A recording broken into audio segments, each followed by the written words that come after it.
morning, my beautiful, beautiful viewers, and welcome to the show, The Recap with Dara, on Idea TV. Now, if you've been offline, to keep up with the drama that has been occurring during the week, don't worry. I've got you covered. You've got nothing to worry about. Because the internet and it is lots this week. From research and innovation to drama, political allegation, medical negligence claim, protests on Nigeria's streets, and rising tensions in the Middle East. A whole lot happened this week. So if any of the stories that trended during the week, you don't have to worry. That is exactly the reason I am here. Today, we'll be talking about Idea TV launching an initiative celebrating Africa's top research institutes. Then, NETNAIJA CEO remanded over piracy allegations. Then, we'll talk about David UMAHI responding to sexual harassment claims. The medical negligence involving CHIMAMANDA, ADICHIE'S son, and then protests in Nigeria over events in Iran, and the growing Israel and Iran conflict shaking global politics. So just sit back, relax, just grab your popcorn, because I'll be giving you the full details after the short break. Stay with me. Toyin, have you heard of Idea TV? Yes, it is a specialized TV station, the first innovation television in Africa. Oh, thank you. That's exciting, Ayam. IDEA is an interesting name, Hari. IDEA stands for Innovation Development and Entrepreneurship Africa. Even the normal meaning of idea is aligned to its work. That's so cool. Nigeria and Africa needs this. Correct. It's something special. It simplifies and brings science and technology to Africans. Oh, exactly. We need this. It sounds informative and educational. It is different from Nollywood, entertainment, and political TV. I agree with you. It's so different. Instead of too much politics, it focuses on government policies that support development and their implementation. Instead of too much showbiz, it presents technologies that support them. I am excited. What are their key areas of focus? Idea TV focuses on research, innovation, science, technology, entrepreneurship, and related education and policies to the benefit of society. Let's go and make more research about Idea TV. You mean that they discuss the research and discoveries that comes out of universities and research in Nigeria and across Africa? We have at least 270 universities and over 66 research agencies in Nigeria alone. Apart from graduating students, we don't know what comes of these institutions in terms of research to support our development. Does Idea TV also shine light on innovation and policies of ministries, as well as innovation from the private sector? It does all that. Also, it advocates for voiceless entrepreneurs and artisans. It also promotes STEM education for our children. They have also trained many youth corpers and interns in their only 2 years of existence. What is STEM education? STEM is science, technology, engineering, and mathematics, and Idea TV has programs that support these for our children. OMG! Are they based here in Nigeria? Yes, their head office is in Abuja.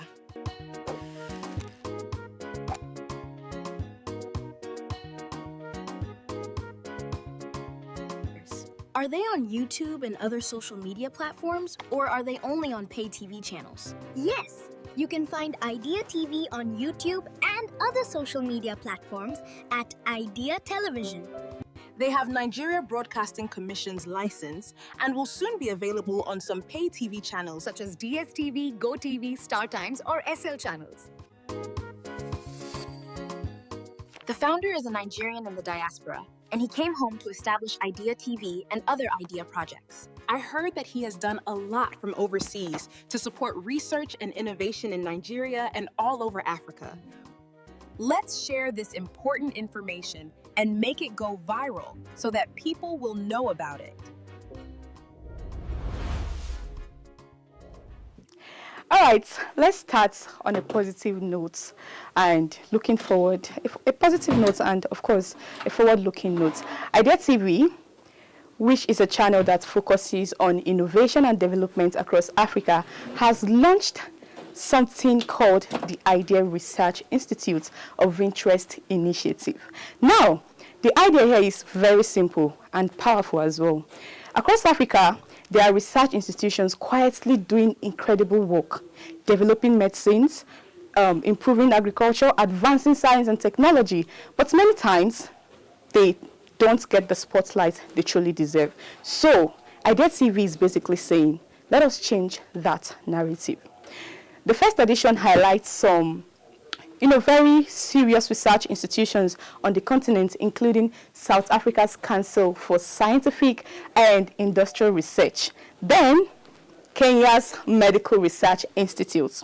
We also have Tunisia's National Institute of Agronomic Research and Nigeria's Natural Medicine Development Agency. And honestly, this is an important conversation that you don't want to miss. Because when we talk about development in Africa, we often talk about politics.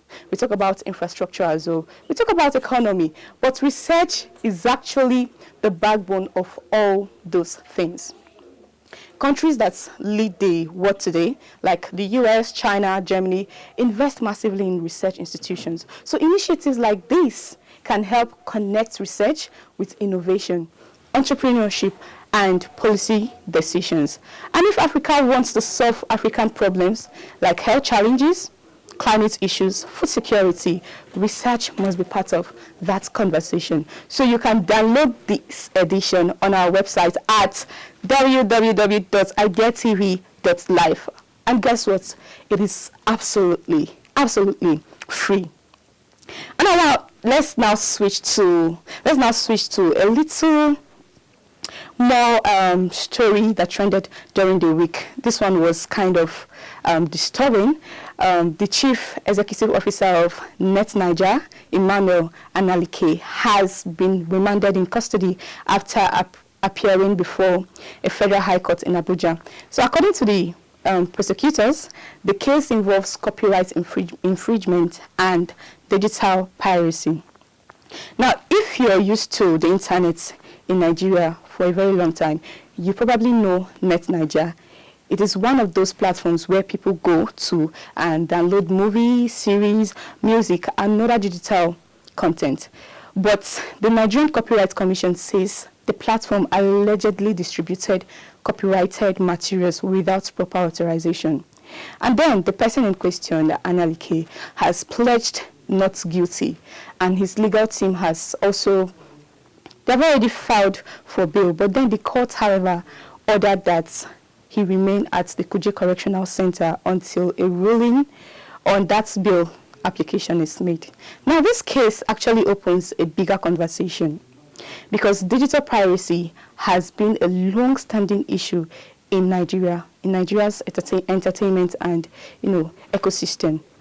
Filmmakers, musicians, and producers often complain that piracy kills revenue and discourages investment in creative work. But then, on the other hand, many Nigerians argue that high subscription costs and limited access to legal platforms also push people towards piracy. So this case might become one of those moments where the country begins to seriously debate digital copyright enforcement. We'll bring you more updates on that. Now let's move from piracy drama. Let's now move into politics and allegations that made it to the headlines this week. Nigeria's Minister of Work, David UMAHI, has strongly denied allegations made against him by a businesswoman named Tracy Nicholas Ohiri. So Ohiri accused the minister of sexual harassment and financial misconduct, claiming he pursued her for years and refused to pay hundreds of millions of naira allegedly owed by the campaign for campaign materials and supplied during a political campaign in 2015. Since 2015. Now, UMAHI has completely rejected those allegations, and according to him, he owes no one, and he insists that the claims are false. Let's take a look at this video. I want to thank a lot of you who know me very well, party chairman. I owed nobody, and of course I presided over both men and women, and nobody ever said, I harassed him or I owed him. Deputy governor, the same. Governor for 8 years. and I did fantastic infrastructure. So nobody could come and say, oh, it's been good, unless the person is giving a check. So what you read on social media, I'm not worried about it. It makes me stronger, and I've fought many battles. So this is nothing. There's nothing wrong to say, oh, you are chasing a woman. But if it is Natasha that is accusing me of chasing her, then my face will be bolder. But not anyhow person that will accuse this handsome man of chasing him for 12 years. So now this situation escalated quickly. It was all over social media because Ohiri was later arrested on defamation charges and granted 1 million naira bail. Now let's take a look at this issue. Let's say now politically and socially, this kind of story is always delicate. On one side, allegations like this must always be taken seriously. And then on the other side, accusations can also become legal battles around defamation and reputation. So that's why cases like this usually end up being resolved through investigations, evidence and the courts rather than public argument. So for now, the matter remains unresolved and continues to generate reactions all over social media. Now let's now move on, and this next story is a very sensitive and emotional one, I must say, involving the family of a globally respected Nigerian author. Nigeria's Medical and Dental Council has found a prima facie case of medical negligence in the death of the 21-month-old son of a renowned writer, Chimamanda Ngozi Adichie. Now, this case has been under investigation for months, and after reviewing evidence and testimony, the council says the 3 doctors could have been involved in professional misconduct related to the child's treatment. So those doctors were connected to Eurocare Multi-Specialist Hospital and Atlantis Pediatric Hospital. Now, the phrase, just in case you don't know, the phrase prima facie case simply means there is enough evidence for the matter to proceed to full disciplinary hearing. And this case also touches on something many Nigerians talk about quietly: medical accountability. Healthcare professionals carry enormous responsibility, but when errors or negligence occur, families often struggle to get answers. So cases like this are important because they reinforce the idea that medical institutions must remain accountable to patients and their families. Well, may the little boy so rest in peace. Now let's look outside Nigeria a bit, because global politics also made headlines this week. And it even sparked protest within Nigeria. Members of the Islamic movement in Nigeria staged protest across several states, including Lagos, Kano, Bauchi, and Yobe states. The demonstrations were in reactions to reports that Iran's supreme leader Ayatollah Ali was killed during US and Israeli airstrikes in Tehran. Now, protesters marched through streets carrying placards expressing solidarity with Iran, and then security agencies monitored the demonstrations closely, although no major violence was reported. Now, the United States also issued a security advisory for its citizens in Nigeria, urging caution as tensions in the Middle East continue to escalate. Now, this shows how global politics can quickly influence public sentiments far beyond the region where the events actually occurred. Now, let's now move to a bigger global story behind those protests. The conflict between Israel and Iran has intensified, with new Israeli airstrikes reported in Tehran and Beirut.